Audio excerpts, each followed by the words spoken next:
I will stop it. What I will now be, I'll start singing that original song that I composed for myself. Imana kwa made baby, Imana kwa made baby, Imana kwa made baby.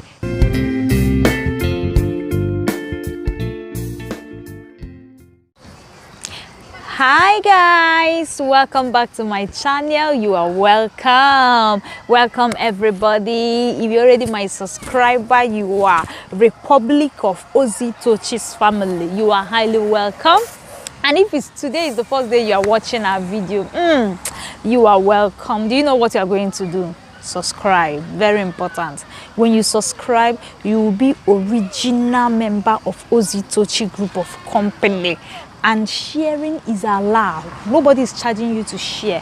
You can share WhatsApp, you can share on Facebook, you can share anywhere shareable. We are moving this ministry to the permanent site. So guys, you are welcome. And today I want to share some of my funny memory as a child, some of the funny things I did as a child.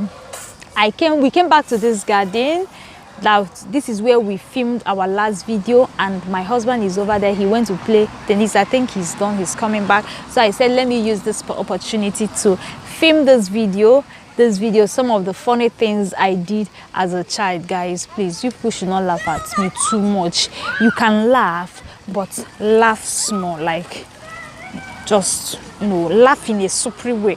Don't laugh in an emotive way. Please don't embarrass me after this video, please. So I have two experiences that I want to share with you people. Number one is what happened what I used to do when I was very, very young. Guys, I used to be a cry baby when I was small. Cry baby. Up till now, I'm very emotional. I'm a very emotional person, like very, very emotional. Little thing can make me to tear up. Little thing can make me cry. That is my type of person. So growing up as a child, I was that child that my parents find it difficult to beat. No, my parents were, African parents, they beat us very, very, they beat me very, very well. But the reason why they find it difficult to beat me is that when you beat me and you want to calm me down is always a problem. Like, when you beat a child, after some minutes, the child start crying, you go back and you start pampering the child, trying to make the child to stop crying. Mine was very, very different, because when you beat me, when you scold me, and I start crying, guys, it will take hours for you to calm me down. Yes, that is me as a child. But not now, no. Not now. It will take hours for you to calm me down. So I had a song that I composed that I used to sing for my parents when they beat me, and when they beat me and I start crying, when they try to come and pamper me, to make me to stop crying. I have a particular song that I composed that I used to sing for them, guys. So whenever my parents beat me, what I do is that I leave our house, like inside our house, and I will go outside and I start crying. And as I'm crying, I'll be shouting, I'll be shouting. Immediately I sight that my mother or my father is coming to calm me down, or is coming to pet me, to ask me, Ozzy, is okay, mama. That is what my mommy always call me, mama, is okay, mama, don't cry. So immediately I sight that my mommy is coming, I will stop doing I will stop it. What I will now be, I'll start singing that original song that I composed for myself. Imana kwa made baby, Imana kwa made baby, Imana kwa made baby. Guys, please don't laugh at me. Imana kwa made baby. So Imana kwa made baby in English means, you know that my cry is endless, then why did you beat me? So as I'm crying, my cry is endless. I'm trying to, pass a message to my parents. You knew that my cry is endless, then why did you now beat me? So that was my song. Even up till now, my parents still make jests of me with this song. Baby. So whenever my mommy beats me or my father beats or even scold me and they want to calm me down, immediately I start that the person is coming to pet me, I will open my mouth and start crying. Imana kwamade baby, Imana kwamade baby, Imana kwamade baby. I'll be singing all the keys, key C, key F, key D with that song, and I'll cry for hours. In fact, I will be in one particular place crying for hours. What will settle that cry is that I will sleep off there and my mom will now come and carry me inside. Who told me to compose this song? Even up till now, people still make jest of me with this song. Like if my mom wants to tease me, she will ask, even my sisters, guys. How did I even compose that song? You know that my cry is endless. You know that my cry is endless. Then why did you beat me? I had crying ministry growing up, but I've rejected every spirit of crying ministry out in the name of Jesus. Guys, I'm so ashamed of myself. Whenever I remember it, I'll be asking myself, how did I come up with Imanakwa? And who even taught me Imanakwa Made Bebe? I'm trying to remind my parents, you know that my cry is endless. Why did you not beat me? And why are you now coming to pet me? Since you know that my cry is endless, you should have left me. Why are you now coming to, guys? Do you have a child that cry like me? I can cry for Africa. Like, I can cry for Africa. I pray I don't have a baby that cry like me. I just pray, God, please don't give me a baby that cried like me. Mbano. Let the baby be crying, but not like the mother, in Jesus' name. Amen. Guys, let me go over to the next one. The next one is so embarrassing. I used to plait my hair as a child. So one time, something entered my hair. This thing they call, I don't know what you people call it, but in Nigeria we call it, in Igbo we call it Iwu. But I think the English name is lice. L-I-C-E, lice. That is the English name. And at times it enters children's hair those days. And when it enters your hair, it will be sucking your blood. So it's something that is not good. And that time it was raining. And because my mom was not using relaxer on our hair, so because relaxer was the only alternative that kills it very fast, so she tried all the methods that people suggested to her, you know, what to put on her hair and it will get rid of on my hair and it will get rid of it, and nothing worked. So she managed to convincing me to cut my hair was a big problem. So she managed to convince me to cut my hair, and when I did, throughout that year I started carrying low cut, you know, feeling young girl, feeling teenager, you know, feeling whenever I finish cutting my low cut, I'll just be brushing it, you know, without those old brush that JS1 students used to use that have keyhole that you'll be using it. So I was already feeling myself until one weekend we were going to my father's village. So my mom gave me money to go. The barbing salon was just opposite our house. Gave me money to go to the barbing salon and shave my hair.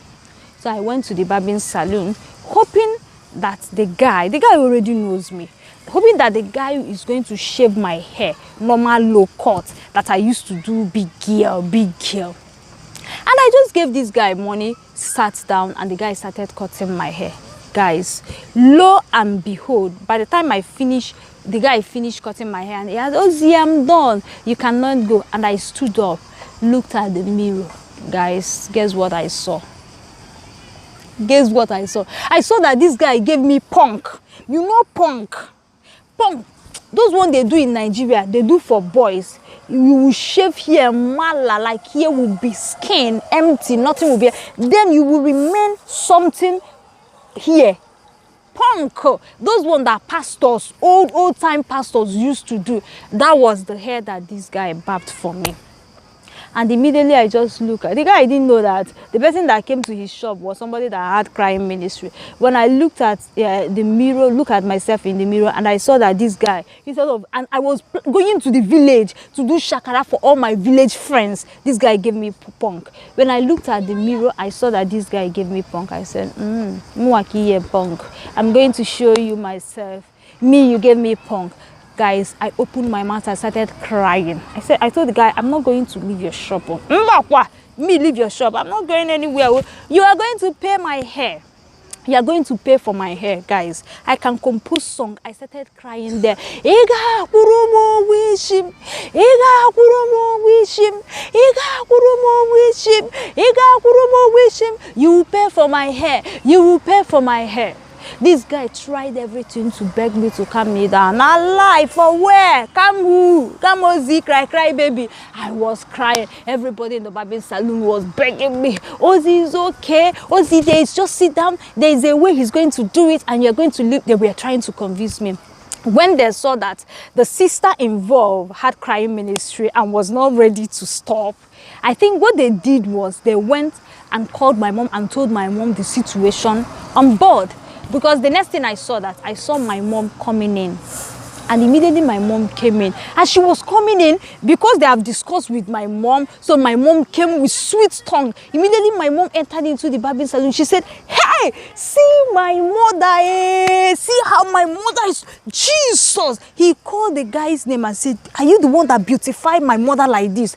My mom, that is what my mom called me. She calls me her mother. She was just praising me. Hey, I never knew that my mother is this beautiful. My mother was praising me. Lo and behold, the sister that was crying and telling the guy to pay for my hair, I started looking at the mirror, and what I was seeing was not what I saw before, guys.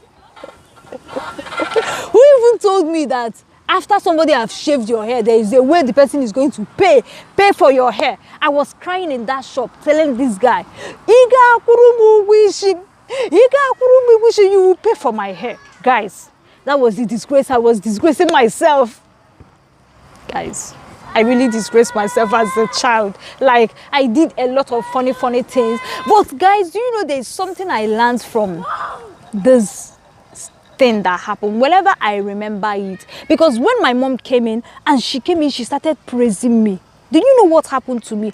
I stopped seeing that hairstyle that I saw that was ugly, that was bad, that was not, okay for me. I started, the way my mommy was praising it, I started seeing that hairstyle that is very beautiful, that is, looking at myself at the mirror, I started seeing it that is so beautiful that this hair fits me.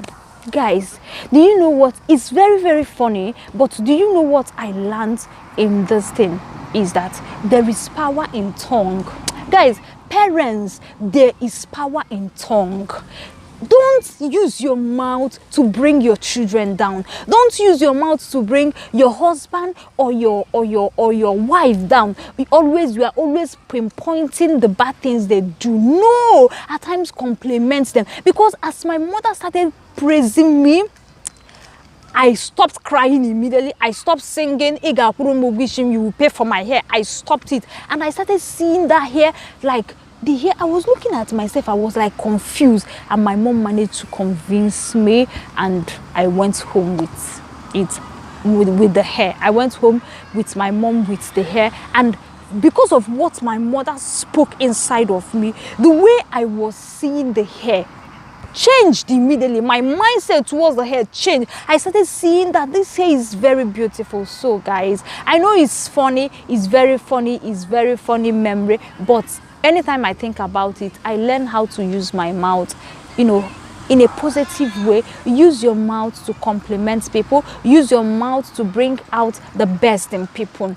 Use your mouth to praise people. Instead of using your mouth to bring people down, use it to make people feel proud, feel beautiful. Always use your mouth in a positive way and not in a negative way. There is power in spoken word. You can use your mouth to bless and you can use your mouth to curse. So choose this day how you are going to use your mouth, whether you are going to use it to pass message of life, message of good health, message of prosperity, than using it to cause havoc, cause problem among people. Use your mouth right. So guys, I hope this video puts a smile on your face. If it did, give me a thumbs up, leave me a comment, and I'm going to see you in my next video. Have a wonderful day. Bye. And if you have not subscribed, please remember to subscribe and be a part of this beautiful family. Bye. Have a wonderful day.